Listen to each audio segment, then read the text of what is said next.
मुहाजिर कौमी मूवमेंट ने कराची के जिला वस्ती में खेलने वाले क्रिकेट के इफ्तिताही तकरीब रोक दी है। इस बारे में मज़ीद जानते हैं डॉन न्यूज़ के नुमाइंदे इमरान आहद खान से। इमरान, बताइएगा, मुहाजिर कौमी मूवमेंट ने कराची के जिला वस्ती में खुलने वाले दफ्तर की इफ्तिताही तकरीब रोक दी है। तकरीब रोकने की क्या वजह है? देखिए, बिल्कुल महाजिर कौमी मूवमेंट के जो चेयरमैन है आफाक अहमद, उनकी जानिब से ये ऐलान किया गया था कि अब महाजिर कौमी मूवमेंट जो है वो डिस्ट्रिक्ट सेंटर से अपनी सियासी जो है सियासत जो है वो शुरू करेगी और मुख्तलिफ जो डिस्ट्रिक्ट सेंटर के इलाके हैं वहां पर दफातर काम होंगे। मगर सबसे पहले जो है डिस्ट्रिक्ट सेंटर में जोन ऑफिस कायम होगा, जो दस्तगीर के अंदर जो है उसकी तैयारी जो है वो शुरू कर दी गई थी।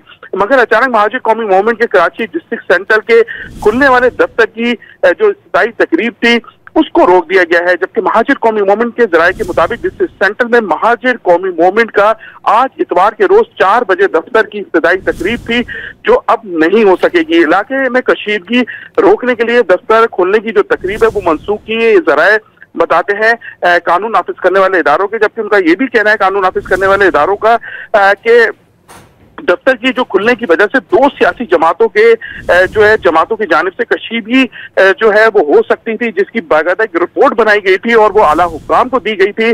और ये कहा गया था कि ये अगर दफ्तर खुलता है तो दो सियासी जमातें जो है उनको तसादुम का खर्चा है, आमने सामने आने का खर्चा है। इसी हवाले से पुलिस के मुताबिक स्पेशल ब्रांच ने आला हुक्काम को ये कशीदगी की रिपोर्ट दी है।